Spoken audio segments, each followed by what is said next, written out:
할렐루야. 여러분, 전쟁이 끝난 도시를 한번 상상해 봅시다. 거리는 무너진 건물로 가득하고 집들은 불에 타 재가 되었으며 사람들의 얼굴에는요 슬픔만 가득합니다. 아이들의 웃음소리 대신 통곡이 들리고 노래가 사라진 자리에 정막이 깔려 있습니다. 그런데 바로 그 폐허 속에서 누군가 작은 소리로 노래를 부릅니다. 처음에는 떨리는 목소리였지만 이내 몇 사람이 따라 부르고 점점 합창이 되어 울려 퍼집니다. 그 노래는 이렇게 말합니다. 우리는 아직 끝나지 않았다. 하나님이 여전히 살아계신다. 오늘 본문이 바로 그런 장면을 보여주고 있습니다. 앞에 24장 1절에서 13절까지의 말씀은요, 땅이 무너지고 도시가 황폐해지고 사람들이 즐거움을 잃은 심판의 광경이었습니다. 그런데 14절로 넘어가면서도 놀랍게도 노래와 찬양의 소리가 들립니다.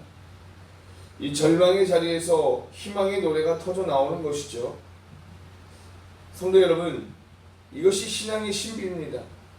세상이 다 흔들려도 믿음의 사람들은 여전히 찬양합니다. 상황은 변했지만 하나님은 변하지 않으시기 때문이죠.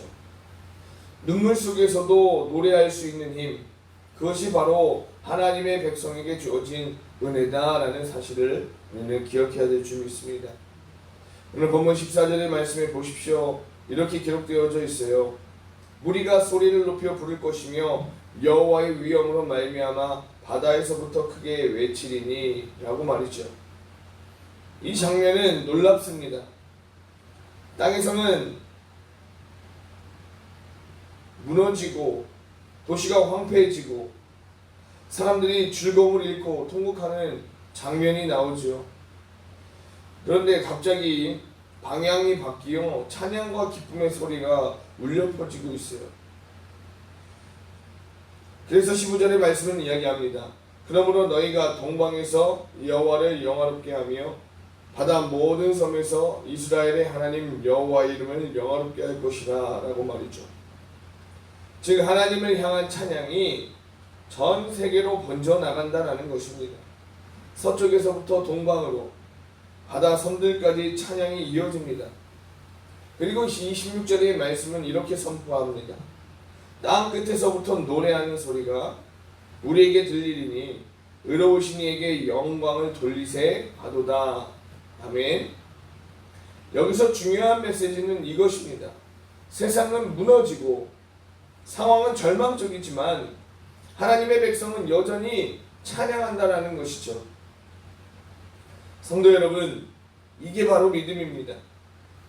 신앙은 현실을 무시하는 것이 아니라 현실의 고통 한가운데서도 하나님을 바라보는 것이다 라는 것이죠.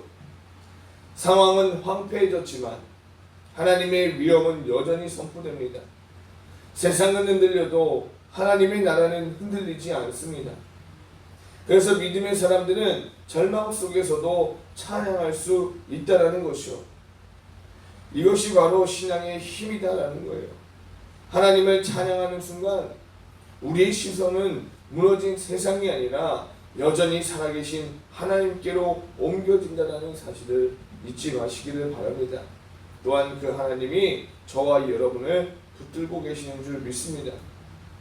그래서 이사야의 귀에 멀리서 찬양 소리가 들려왔어요. 의인에게 영광이로다. 땅끝에서부터 하나님을 높이는 노래가 울려 퍼졌어요.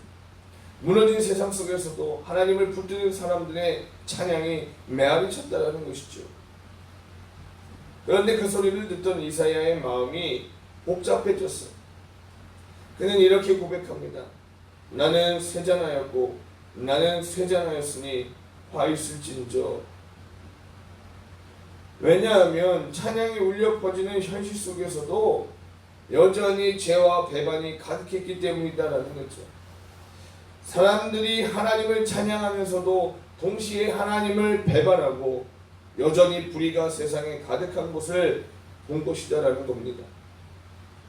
이 순간 이사야는 마치 세상 전체가 덫에 걸려있는 모습을 보았어요. 한쪽으로 도망가면 함정에 빠지고 거기서 나와도 올무에 걸리고 피하려 해도 어디에도 피할 길이 없었습니다. 그리고 더 끔찍한 장면이 눈앞에 펼쳐집니다. 땅이 흔들리고 갈라지고 깨어지며 마치 술 취한 사람이 비틀거리듯이 온 세상이 요동치는 모습이에요. 사람들이 의지하던 모든 기반, 성읍, 집, 기쁨, 제도 이것이 다 무너져 버렸습니다. 이사야는 그 장면 속에서 신앙의 긴장을 경험합니다. 한쪽에서는 하나님을 찬양하는 소리가 들려요. 그러나 다른 한쪽에서는 죄와 배반, 두려움과 심판이 가득합니다. 이것이 바로 오늘 우리의 신앙의 자리다라는 것이죠. 우리는 하나님을 찬양하지만 동시에 현실 속 고통과 죄의 무게 때문에 탄식합니다. 그러나 중요한 건 이 긴장 속에서도 믿음의 사람은 여전히 하나님을 바라본다는 사실입니다. 정리하면 이사야는 우리에게 이렇게 말하는 것이죠. 신앙은 현실을 외면하는 것이 아니다. 신앙은 탄식 속에서도 찬양하는 것이다. 흔들리는 세상 속에서도 하나님을 바라보는 것이다. 할렐루야. 그래서 이사야는 이 마지막 날의 광경을 보여주고 있어요. 그날은 단순히 한 나라가 무너지는 정도가 아니라 하늘의 군대와 땅의 왕들까지 하나님의 심판대 앞에 서는 날이다라는 거죠. 지금은 보이지 않는 어떤 영적 권세들이 세상을 조종하는 것 같고 땅의 왕들이 절대 권력을 쥔 것처럼 보이지만 결국 그들도 하나님 앞에 갇히고 심판을 기다리며 형벌을 받게 될 것이다라는 겁니다. 이 장면은 마치 법정과 같습니다. 잠시 동안은 피고가 활개치고 다니는 것 같지만 판결의 날이 되면 모두가 법정 앞에 서게 된다는 것이죠. 지금 세상 권세가 아무리 크고 강해 보여도 최종 재판장은 이미 열려있고 재판장은 비어있지 않다는 거예요. 하나님이 이미 그 보좌에 앉아 계십니다. 그리고 마지막에 가장 놀라운 광경이 펼쳐지죠. 마지막 절 23절의 말씀을 보시면 그때 달이 수치를 당하고 해가 부끄러워하리니 이는 만군의 여호와께서 시온 산과 예루살렘에서 왕이 되시고 그 장로들 앞에서 영광을 나타내실 것입니다. 고대 사람들에게 이 해와 달은 가장 큰 빛, 곧 최고의 권세의 상징이었어요. 그러나 하나님의 영광이 드러나는 순간 해와 달조차도 빛을 잃고 고개를 숙인다는 것이죠. 마치 한밤중에 네온사인이 눈부시게 보이지만 아침 해가 떠오르면 어떻게 됩니까? 아무 의미가 없어지는 것과 같다라는 거예요. 하나님의 영광이 임하면 그 어떤 권세도 더 이상 빛을 발할 수가 없다라는 것입니다. 이사야는 우리에게 이렇게 말하죠. 보이는 권력도 보이지 않는 영적 권세도 다 무너지고 마지막에는 하나님만이 왕이 되신다는 것이죠. 사랑하는 성도 여러분, 우리가 지금 두려워하는 것들이 무엇입니까? 사람들의 권력입니까? 세상의 분위기입니까? 눈앞에 거대한 구조물 같아 보이는 세상의 힘입니까? 이 모든 것은 결국 하나님 앞에서 무너질 것들이다라는 것이죠. 그러므로 우리의 시선은 그 권세들에 빼앗겨서는 안 된다라는 것이, 우리의 마음은 마지막까지 하나님 나라의 영광을 바라보아야 될 줄 믿습니다.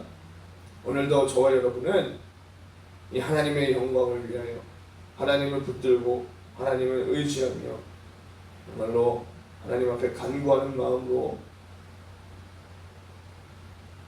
하나님의 뜻을 구하며 정말 믿음으로 시작하는 하루가 되시기를 주님의 이름으로 간절히 축원합니다. 아멘. 기도합니다. 살아계신 하나님 아버지, 세상은 무너지고 즐거움은 사라져도 주님은 영원히 왕이심을 믿습니다. 우리의 삶이 흔들릴 때에도 찬양을 멈추지 않게 하시고 두려운 현실 속에서도 주님의 영광을 바라보게 하여 주옵소서. 때론 힘들고 좌절할 수 있습니다. 넘어질 수 있습니다. 그렇지만 여전히 하나님이 나와 함께 하시고 나를 붙들고 계시다라는 것을 잊지 않게 하여 주시고, 상황 바라보면서 아버지 절망 속에 빠지지 않게 하여 주시고, 하나님 나라 영원한 주님을 바라보며 다시 힘을 얻고 자리를 박차고 일어날 수 있는 힘을 저희들에게 허락하여 주옵소서. 우리를 붙드시고 인도하실 분은 주님밖에 없습니다. 주여 아버지 하나님 함께하여 주옵소서.